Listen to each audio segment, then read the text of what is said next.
लेकिन आनंदपुर साहिब लोकसभा सीट का भी जिक्र कर लेते हैं अमन, क्योंकि आम आदमी पार्टी के उम्मीदवार मलविंदर सिंह कांग से खास बातचीत हमारे संवाददाता सुदेश नैन ने की है। सुनिए क्या कुछ कहा उन्होंने। सियासी पारे के साथ साथ वैसे भी भीषण गर्मी पड़ रही, क्या आपको लगता है कि आज मतदान के दिन उसका असर होगा? सुबह से लोग कतारों में लगे हुए थे, अब धीमे धीमे रफ्तार कम हो रही है। हमने तो लोगों को आग्रह किया है कि गर्मी बेशक पड़ रही है, लेकिन ये वोट का जो अधिकार इसका इस्तेमाल करना बहुत ज़रूरी है, क्योंकि संविधान और लोकतंत्र पे बड़ा खतरा मंडरा रहा है। और हमें पूरी उम्मीद है, सुबह से अच्छा रुझान है, वोटर काफ़ी मात्रा में निकल रहे हैं और ये ट्रेंड बना रहेगा और लोग जो है देश बचाने के लिए, लोकतंत्र बचाने के लिए ज़्यादा से ज़्यादा वोट करेंगे, हमें पूरी उम्मीद है। बहुत बहुत शुक्रिया कांग जी हमारे साथ जुड़ने के लिए। तो इनको लगता है कि लोकतंत्र बचाने के लिए, देश बचाने के लिए लोग इनके साथ आएंगे, वोट जरूर करेंगे, भले भीषण गर्मी पड़ रही है।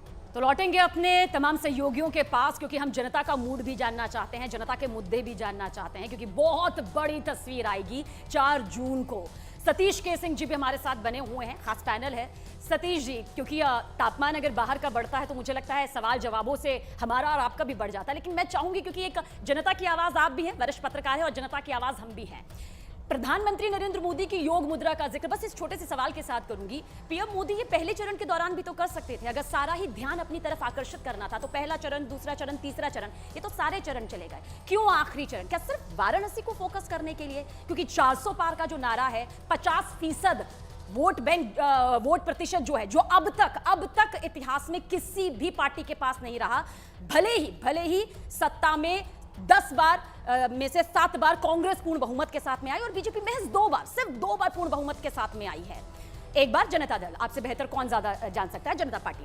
लेकिन आपको क्या कुछ लगता है, क्यों अभी इसी वक्त इसी चरण को क्यों चुना गया? देखिए, मुझे पहले तो ये कहना, ये पिछले बार भी हुआ था। अगर ये आज एग्जिट पोल के बाद भी ये ध्यान होता ना, तो एक बात अलग होती।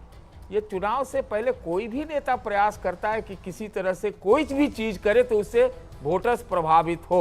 सर माफी के साथ, बस छोटी सी माफी के साथ मैं आपको रोक रही हूँ। मैं जानना ये चाहती हूँ सर, पहला चरण क्यों नहीं, दूसरा चरण नहीं, सारे चरण को प्रभावित कर देते? देखिए, मैं आपके चैनल पर पहले बोल चुका हूँ, मेरे अपने असेसमेंट में, फ्री एंड फेयर असेसमेंट में, न्यूट्रल असेसमेंट में, ये एक सीट की लड़ाई है, कॉम्बो चुनाव है, एक मुद्दा कोई खास नहीं है, ना कोई एक व्यक्ति खास। अगर कोई एक व्यक्ति खास है तो मोदी जी है, लेकिन एकदम वही है ऐसा नहीं है।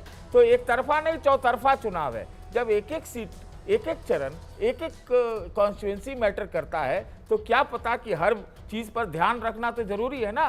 खास तो अगर मान लीजिए राहुल गांधी का कोई अभी तक एक्टिविटी हम नहीं देख रहे हैं, चाहे अखिलेश जी का अभी तक आपके यहाँ तो नहीं दिखा है, तो मोदी को ये पता है कि कहां पर क्या करने से क्या होता है। 360 डिग्री प्रोपेगेंडा, पब्लिसिटी, वो टाइमिंग, सब चीज उनका एकदम रपा तुला रहता है, बड़ा इसको ऑर्केस्ट्रेटेड और बड़ा प्लान्ड रहता है।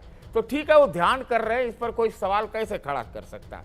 समय पर सवाल खड़ा कर सकता है, और उसका जो एक प्रचार तंत्र है उस पर एक सवाल खड़ा कर सकता है। लेकिन हम कौन होते हैं सवाल खड़ा करने वाले? जिनको करना है वो करे, चाहे वो प्रचार से करे, चाहे ध्यान से करे, चाहे जिससे करे। हम इतना जानते हैं कि कूल कैलकुलेटेड मैनेजमेंट वाले प्रोसेस से भाजपा चुनाव लड़ती है, और उसमें उनको पता है कि इस बार का चुनाव क्लोज है, हर कंस्टिट्यूएंसी में क्लोज है, एक आध 10-20 छोड़ करके, तो उनके लिए हर चीज मैटर करता है, जी। हर चरण मैटर करता है। सतीश जी, लेकिन मुझे या फिर बहुत से लोग जो जिनसे हम बातचीत करते हैं, उन्हें लगता है कि यहाँ सिर्फ जीत हासिल करना बीजेपी का इस बार मकसद नहीं है। बीजेपी का मकसद 400 पार करना भी नहीं है। बीजेपी का मकसद है इतिहास रचना, एक ऐसी जीत जो मिसाल कायम कर सके, जो नजीर पेश कर सके। 50% वोट जो है वो हासिल यहाँ पर बीजेपी करना चाहती है।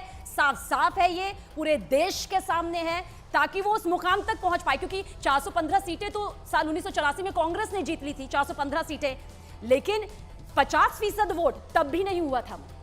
देखिए, नहीं हुआ था। बात ये है, हमें नहीं लगता है कि जिस तरह से मैंने कहा, या आपकी राय है, आपकी राय, आपको मुबारक हो, आपके उसका स्वागत भी है, लेकिन मेरी राय में क्या है कि ये चुनाव क्लोज है। 50% का मुकाम हो सकता है, प्रयास भी हो सकता है। देखिए, मेरा अभी भी मानना है कि भारतीय जनता पार्टी 80% क्षेत्र में भारत में है, बाकी अभी उतना नहीं है।